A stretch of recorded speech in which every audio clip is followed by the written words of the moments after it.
And welcome back in. It is time to hear from our State House insiders. Tonight, Antoine Seawright, our Democratic strategist, Dave Wilson, our Republican strategist. And guys, the big news right now has been this vaccine distribution, the efforts to get people vaccinated to try and ward off this coronavirus. The governor and DHEC making the age now 65 and older beginning on Monday, and some pushbacks from teachers and teachers groups saying that they should be given the vaccination now since schools should be reopening. What do you guys say? Antoine? Well, let me say I commend the Biden administration for grabbing the bull by the horn, implementing a plan to make sure there's a proper number of vaccines being sent out to the states. The president and his administration has been very aggressive about that. Because of that, South Carolina can now lower the age in terms of those who are prioritized for getting the vaccine from 70 to 65. What we hear now bubbling up is the fact that you have Democratic and Republican lawmakers, particularly in the state Senate, saying teachers should be prioritized. They should be in the 1A group, meaning if they are vaccinated, then kids can return to school.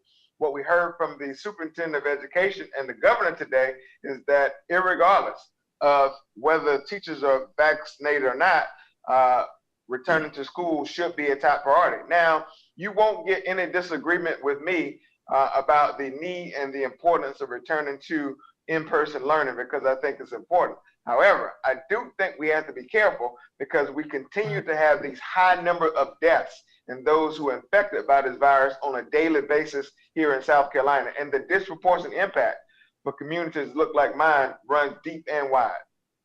There is a disproportionate number of folks when you take a look at it, and the very communities that Antoine's talking about. There are a disproportionate number of deaths that have come into communities of African American descent, and those are the ones that need to be taken into account. And as Antoine has said before, there's got to be a strategy for what needs to be done to get medications, especially into some of our rural areas across the state. Now, there are plenty in South Carolina. A lot of our hospitals have vaccine on the property right now to be able to distribute and get out. It is simply a matter of numbers and getting people in and getting people through. And that's an important part of what needs to be done. Now, the South Carolina Senate yesterday did turn around and say, we can turn around and put the teachers in as priorities. If that's the case, then are they going to run into an issue where that then puts other groups, that 65 to 70 group, on hold while the 75 to 80,000 teachers, and if you add on staff and bus drivers on top of that, that prioritize them? That's a big question because that becomes the public health question that has to be answered. Dave, let me say this. The governor says that vaccinating teachers before seniors right now would be unconscionable and irresponsible. Do you agree with that? Well, I think the governor has a point to a certain degree because we have adjusted in terms of doing e-learning. However, and there are some schools who have returned to 5-day learning. We heard that according to the superintendent of education and the CDC, schools can return to 5-day learning without vaccination.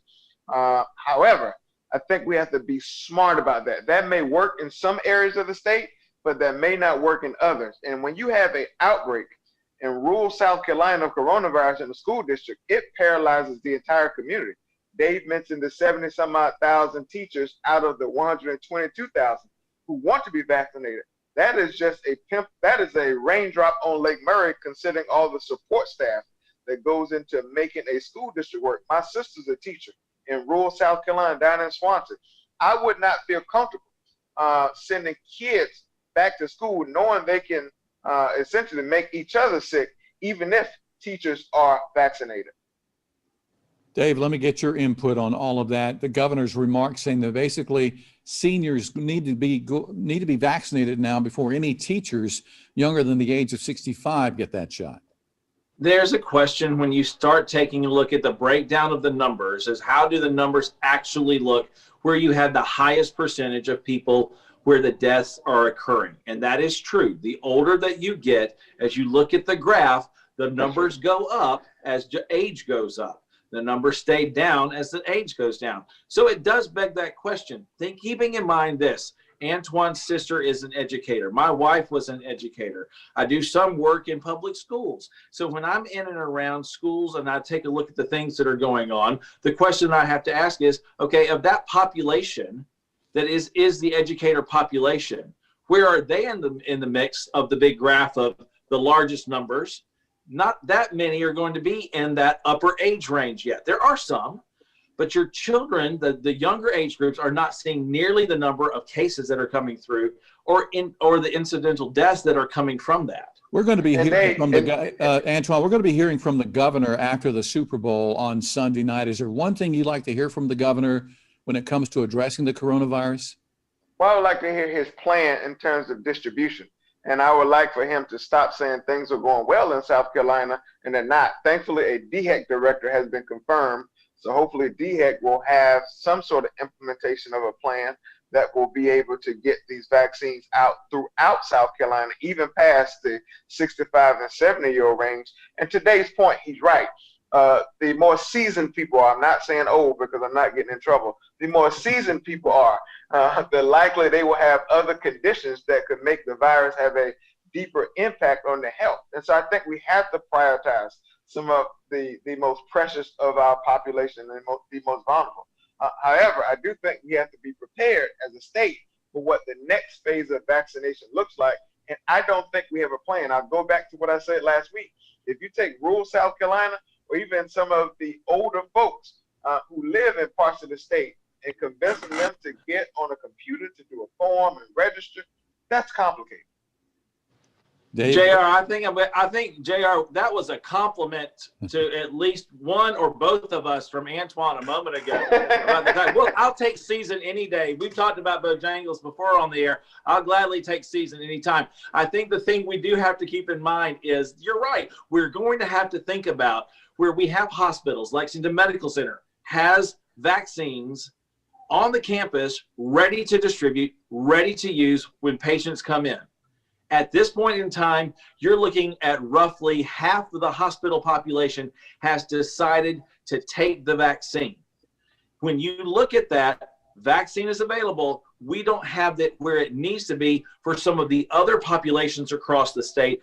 That issue is going to have to be addressed if we're going to start looking at a full statewide strategy for doing this. Dave, here's one thing I hope to hear from the governor, Dave and JR.